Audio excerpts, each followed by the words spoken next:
बहुत समय पहले की बात है। किसी गांव में मीना अपने एक छोटे से बेटे के साथ छोटे से कमरे में रहती थी। मीना के पति उन दोनों को छोड़कर चले गए थे। मीना लोगों के घरों में काम करती थी। उसे जो पैसे मिलते थे उसी से अपना और अपना बेटे का गुजारा करती थी। मीना जिसके घर में काम करती थी उस मालकिन का नाम था सुहानी। सुहानी की एक बेटी थी सुनीता। सुनीता का स्वभाव बिल्कुल भी अच्छी नहीं थी।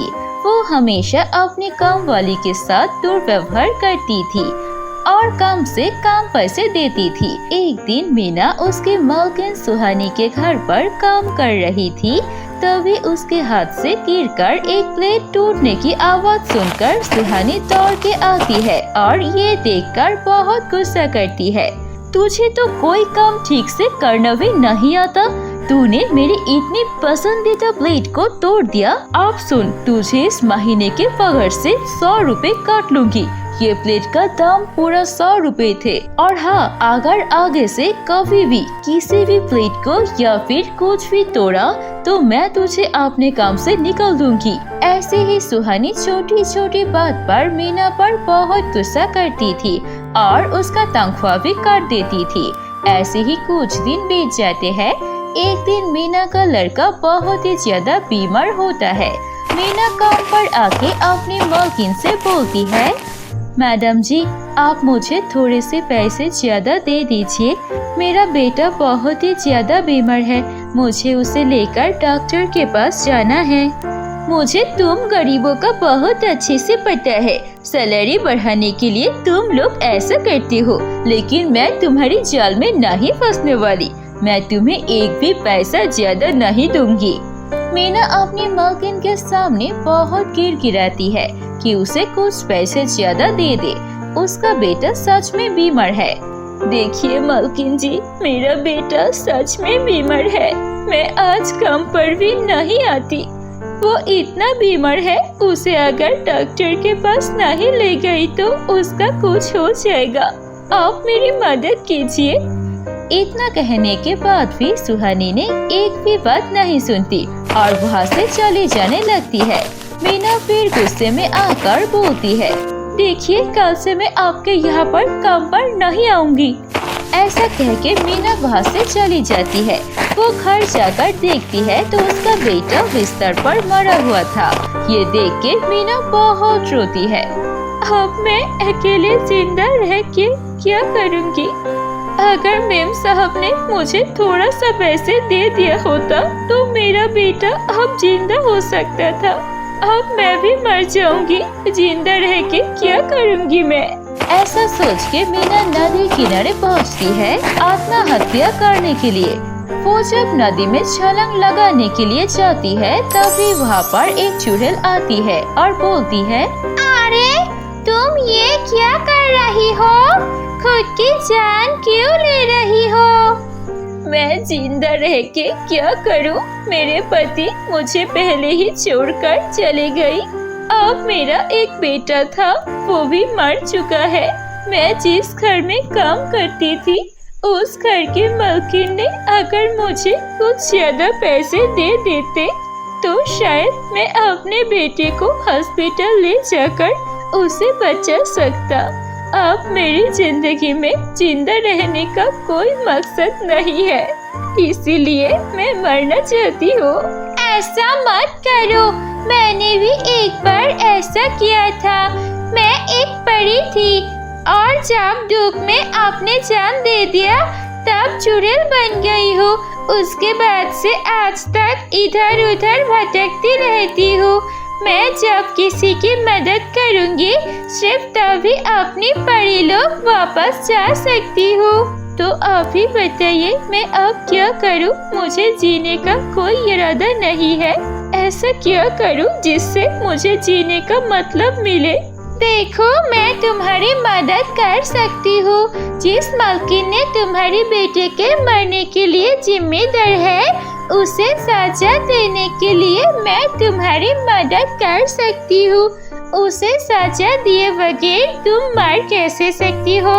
ये तो आप सही कह रही हो। मुझे उस मालकिन को जरूर सजा देना है। अगर वो समय रहते मुझे पैसे दे देती तो मेरा बेटा आज शायद जिंदा होता।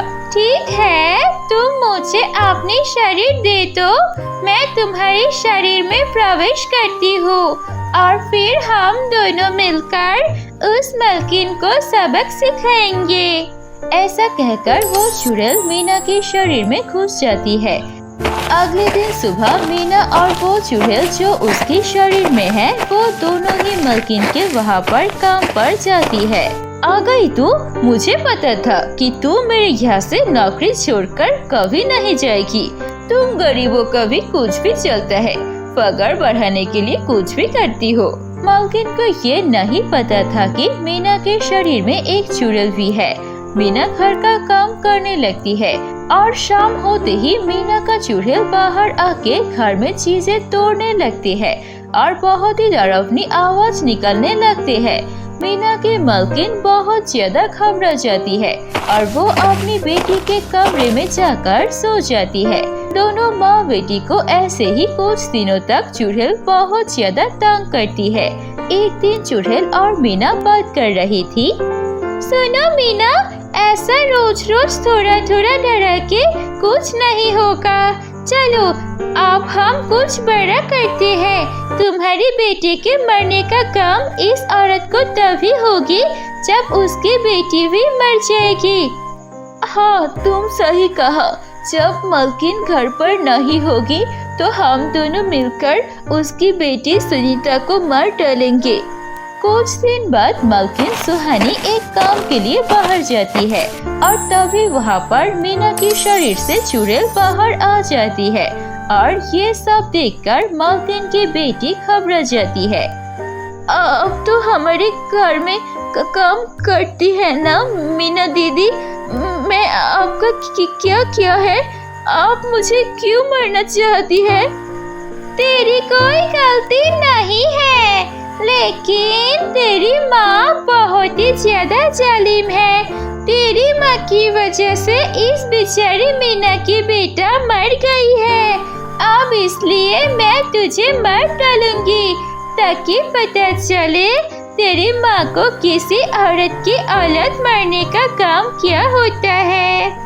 ऐसा कहके जब वो चुड़ैल मालकिन की बेटी को मारने वाली थी तभी मालकिन वहाँ पर आ जाती है और वो ये सब देखकर चौंक जाती है।